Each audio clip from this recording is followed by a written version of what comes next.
jornades que avui estem desenvolupant sobre TIC i salut a Mataró, que són un dels exponents de la importància de la salut per la vida de tots nosaltres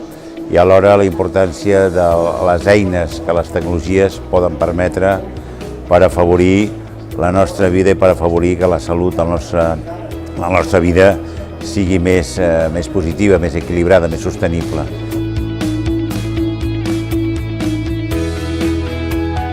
Aquesta col·laboració entre el món tecnològic i el món assistencial resulta essencial per millorar la sanitat que tenim, per millorar la salut dels nostres pacients i dels nostres ciutadans i molt important per fer el sistema públic de salut del nostre país sostenible.